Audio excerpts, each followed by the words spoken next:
December 1944. The Third Reich is suffocating in the ring of advancing armies.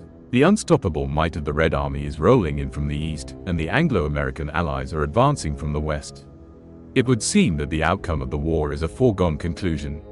But at this critical moment, Adolf Hitler decides on the last major roll of the dice, a large-scale counteroffensive in the Ardennes, codenamed Watch on the Rhine. This operation was supposed to be Dunkirk. On the contrary, the defeat of Anglo-American troops and a chance for a separate peace with the Western Allies. Instead, she became the final nail in the coffin of Nazi Germany. What prompted the Führer to take such an adventure? How did the Germans manage to surprise the superior Allied forces? And what role did the Red Army play in disrupting the German offensive? We'll talk about this today. Subscribe to the channel. The Battle of the Bulge was the culmination of the struggle on the Western Front, the last major attempt by the Wehrmacht to turn the tide of the war. Unique German newsreels and declassified documents allow us to recreate the full picture of this dramatic episode of World War II, when Hitler's hopes were dashed by the resilience of American soldiers and the Soviet offensive on the Vistula. By the autumn of 1944, the military situation of the Third Reich had become critical. As a result of the successful summer campaign, the Red Army reached the borders of East Prussia and established bridgeheads on the western bank of the Vistula River. After the successful Normandy landings, Allied troops liberated France and approached the German Siegfried Line, a powerful system of fortifications on the western borders of Germany. However, in the summer of 1944, the Allied offensive on the Western Front slowed down noticeably. The main reasons for this were obvious: stretched communications, lack of strategic reserves, and stubborn resistance from German troops on well-prepared defensive lines. The German command hoped to exhaust both the Red Army and the Anglo-American forces in protracted defensive battles, gain time to regroup forces and create new reserves. It was at this moment that Adolf Hitler had an audacious plan, not just to hold his position, but to launch a powerful counterattack against the Allies in the West. The Führer was convinced that a surprise offensive could split the shaky alliance between the USSR, the United States, and Great Britain. If it is possible to defeat the Anglo-American troops and impose a separate peace on them, it will be possible to transfer the released forces to the Eastern Front for a decisive battle with the Red Army. Operation Watch on the Rhine, Hitler's plan. The plan for Operation Watch on the Rhine was ambitious and desperate at the same time. The aim of the offensive was to cut through the Allied forces with a sudden strike, force the Meuse River, and capture the strategically important Belgian port of Antwerp. Control of this largest port would deprive the Allies of the main supply channel and create the prerequisites for the encirclement and defeat of significant enemy forces. Hitler hoped not only for a military victory, but also for a political effect.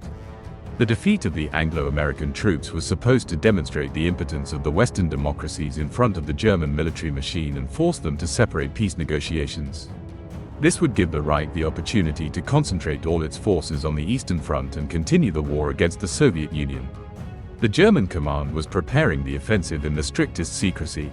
All orders were transmitted exclusively by telephone or by couriers, no radio messages that could be intercepted by enemy intelligence. The main attack was planned to be carried out on the quietest part of the front, where the Allies least expected a German offensive, in the Ardennes, a mountainous and wooded area at the junction of Belgium, Luxembourg, and Germany. To carry out the operation, the German command pulled together significant forces. Two powerful tank armies were formed: General Hasso von Manteuffel's 5th Panzer Army and the 6th SS Panzer Army under the command of Obergruppenführer Joseph Sepp Dietrich. The 7th Army of Army Group B, under the overall command of Field Marshal Walter Model, was also to participate in the operation. The advancing group consisted of about 250,000 soldiers and officers, about 900 tanks and assault guns, including the latest Panthers and Tigers, as well as heavy self-propelled guns Jagdpanther and Jagdtiger, more than 2,600 guns and mortars. The Luftwaffe was to support the offensive with about 800 aircraft. For the end of 1944, it was an impressive force, assembled literally bit by bit from all fronts. The Skorzeny saboteurs. Operation Vulture. A special role in Hitler's plan was played by the secret Operation Vulture, designed specifically to support the offensive. The leadership of this daring operation was entrusted to SS Obersturmbannführer Otto Skorzeny, the legendary saboteur who became famous in 1943 for the release of Benito Mussolini from prison. The concept of Operation Vulture was relatively simple, but extremely daring. All over the Wehrmacht, English-speaking soldiers and officers who spoke English were wanted. They were dressed up in American Army uniforms, equipped with captured jeeps, trucks, and even Sherman tanks. The task of the saboteurs was to penetrate deep into the enemy's rear immediately after the breakthrough of the front, capture the bridges over the Meuse River unharmed, create chaos and panic in the American units, disrupt the command and communication system. Skorzeny gathered about 2,000 English-speaking volunteers and formed the 150th Tank Brigade from them, as well as a special company Stillau from the most trained saboteurs. Their tasks included turning over road signs, cutting telephone lines, transmitting false orders, and creating false information about the location of German troops. American intelligence received information about Skorzeny's formation of a detachment of English-speaking soldiers, but decided that it was only about translators to work with prisoners. This was a fatal mistake. Skorzeny's saboteurs became one of the most unpleasant surprises of the initial stage of the Ardennes operation. The beginning of the offensive. December 16, 1944. Dawn on December 16, 1944 began with the most powerful artillery training. Thousands of German guns poured fire on the positions of American troops in the Ardennes. The morning silence was shattered by shell explosions, and clouds of smoke hung in the frosty air. For the American soldiers, who were calmly holding this sector of the front, the attack came as a complete surprise. The Allied defenses in the Ardennes were held by 4 American divisions numbering about 80,000 men. 2 of them had no combat experience. They had just been transferred to the front for a test run in a quiet sector. The other 2 divisions had previously suffered heavy losses in the fighting and were withdrawn to the Ardennes to recuperate. The Allied command considered this mountainous and wooded area unsuitable for major offensive operations due to the difficult terrain and poor roads. After the artillery preparation, the German tank columns rushed into a breakthrough. The main blow fell precisely on those 2 American divisions that had no combat experience. Panic and confusion gripped the Allied front lines. At the same time, Skorzeny's saboteurs took action. Disguised in American uniforms, they entered the rear in captured jeeps, shouting at American soldiers, "Run, save yourself. The Germans have broken through the front, overturned road signs, cut telephone wires." In the very first days, several sabotage groups successfully completed their tasks. They managed to capture important bridges, disrupt command and control, and sow chaos and distrust in the Allied rear. However, the success of Operation Vulture was short-lived. On December 17th, the Americans captured the first group of saboteurs, Gunther Billing, Wilhelm Schmidt and Manfred Panas. During a search of their jeep, large sums of money, German weapons, explosives and soldiers' books were found, clearly indicating that they belonged to the Wehrmacht. During the interrogation, the prisoners told everything about their mission and even passed on rumors about the alleged planned abduction of General Eisenhower himself in Paris. On December 23, 1944, all 3 were executed by a military court verdict. Despite the failure of many sabotage groups, the main offensive was developing successfully. General Hasso von Manteuffel's 5th Panzer Army broke through the American front and advanced to a depth of 90 kilometers, creating a deep protrusion in the Allied defense line. That is why the Americans called this operation the Battle for the Bulge. German tank columns raced along the snow-covered roads of the Ardennes, sweeping away weak resistance.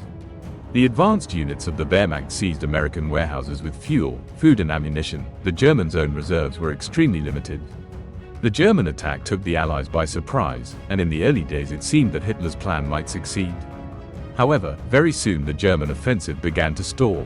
Difficult weather conditions, thick fog, snowfall, and ice hampered both the Germans and the Allies. German aircraft could not provide adequate support to the advancing troops, but Allied aircraft were also grounded. The main problem for the Wehrmacht was supply. Fuel, ammunition and food could not be delivered to the front lines. The small Belgian town of Bastogne, an important transportation hub through which all the main roads of the region passed, became a critical point of resistance. The defense of Bastogne was held by the 101st Airborne Division of the United States under the command of Brigadier General Anthony McAuliffe. The Germans surrounded the city and demanded surrender. McAuliffe's famous response to the surrender ultimatum was "Go to hell." The heroic defense of Bastogne pinned down significant German forces and did not allow them to develop an offensive in full force. The city held on despite the encirclement, shelling and attacks.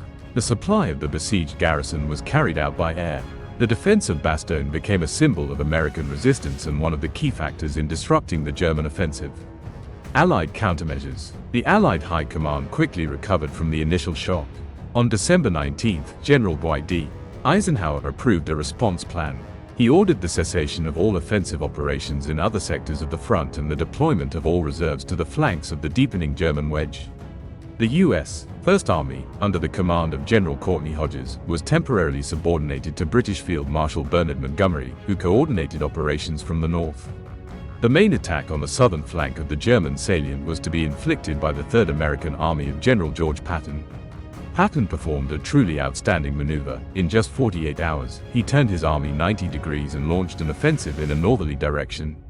On December 21st, his troops launched a counteroffensive, aiming at the southern flank of the German breakthrough. On December 23rd, the weather finally improved. The fog cleared, and the Allied aircraft were able to take off. Thousands of American and British planes crashed into German convoys, communications and airfields. Bombers struck railway junctions and bridges in the rear of the German troops. Fighter bombers attacked tanks and convoys on the roads. The Allied air supremacy was one of the decisive factors in the failure of the German offensive. On December 26th, the advanced units of Patton's Third Army broke through the encirclement ring around Bastogne and joined the besieged garrison. This was the turning point of the battle. The German offensive was completely exhausted, having exhausted its last reserves of fuel and ammunition. The last Luftwaffe strike. The Germans tried to turn the tide of the battle with their last trump card, a massive airstrike. On January 1, 1945, the Luftwaffe conducted Operation Bedenplaat, a surprise attack on Allied airfields in Belgium, the Netherlands, and northern France. About 900 German planes attacked 17 Allied airfields at dawn. The effect of surprise was achieved. As a result of the raid, about 500 American and British aircraft were destroyed and damaged, many right on the ground. It was a tactical success, but strategically the operation failed. The Germans lost about 270 to 300 aircraft and, more importantly, about 200 experienced pilots who could not be replaced. The Allies made up for their losses in a few days with huge production facilities. By that time, the strategic initiative had finally passed to the Allies. On January 8, 1945, Hitler was forced to order the withdrawal of German troops to their original positions. The Ardennes adventure failed. The Red Army played a crucial role in disrupting the German offensive in the Ardennes. Back in early January 1945, British Prime Minister Winston Churchill sent Stalin a letter asking for help. There are very heavy battles going on in the West. I would be grateful if you could tell me if we can count on a major Russian offensive on the Vistula front or somewhere else. Stalin replied the very next day, taking into account the position of our allies on the Western Front. The headquarters of the Supreme High Command decided to complete preparations at an accelerated pace and, regardless of the weather, open wide offensive operations against the Germans along the entire Central Front no later than the second half of January. On January 12, 1945, the Grand Vistula Oder operation began. The Red Army attacked German positions in Poland with such force that the German command was forced to urgently transfer troops from the Western Front to the east. On the fifth day of the Ardennes offensive, the Germans began to transfer divisions from west to east. During January, 5 tank divisions and several infantry divisions were withdrawn from the Western Front. 3 divisions stationed in Denmark and originally intended for use in the Ardennes were also sent to the Soviet German front. In addition, the 6th SS Panzer Army was withdrawn to prepare for the transfer to Hungary, where it was supposed to participate in a counteroffensive in order to unblock the encircled Budapest. The Soviet offensive made it easier for the Americans to regain the positions lost in the Ardennes. By January 23, the 1st American Army had liberated the city of St. Vith. By the end of January 28, 1945, the German troops had finally retreated to their original positions. The Ardennes salient was eliminated. Losses and consequences. The Battle of the Bulge became one of the bloodiest operations for American troops in World War II. The Allies lost more than 100,000 people killed, wounded and missing, and about 800 tanks were destroyed or damaged. British losses were relatively small, as their troops played a secondary role in the battle. German losses amounted to about 67,000 people, of whom about 20,000 were irretrievably killed and missing. About 600 tanks and assault guns, 1,600 aircraft were lost. But most importantly, the Wehrmacht has lost its last strategic reserves. The forces gathered for the Ardennes offensive were assembled literally bit by bit from all fronts. Their loss meant that Germany was no longer capable of conducting major offensive operations. The strategic consequences for Germany were disastrous. The Ardennes adventure stunned the Allied command, but they quickly recovered from the shock. The Allied forces returned to offensive operations on the Western Front only in March 1945, but this was no longer decisive. Even at the planning stage, the Chief of the General Staff of the Army, Colonel General Heinz Guderian, considered the operation on the Western Front to be an unnecessary waste of time and effort. He insisted on concentrating all resources for defense against the impending Soviet offensive. But Hitler was adamant. He believed that he could split the anti-Hitler coalition and impose a separate peace on the Western Allies. The reality turned out to be different. The Germans failed to seize the strategic initiative on the Western Front. Moreover, having used up the last reserves in the Ardennes, the Wehrmacht was unable to effectively resist the Soviet offensive in the east. In 2 weeks, the Vistula Oder operation advanced Soviet troops from the Vistula to the Oder at a distance of about 500 kilometers. The Red Army was only 60 kilometers from Berlin. The capture of Budapest by Soviet troops in February 1945 finally destroyed the German continental defense system. Hungary, with its oil fields, was lost to the Reich, and the 6th SS Panzer Army, deployed there from the Ardennes, suffered heavy losses in unsuccessful attempts to unblock the city.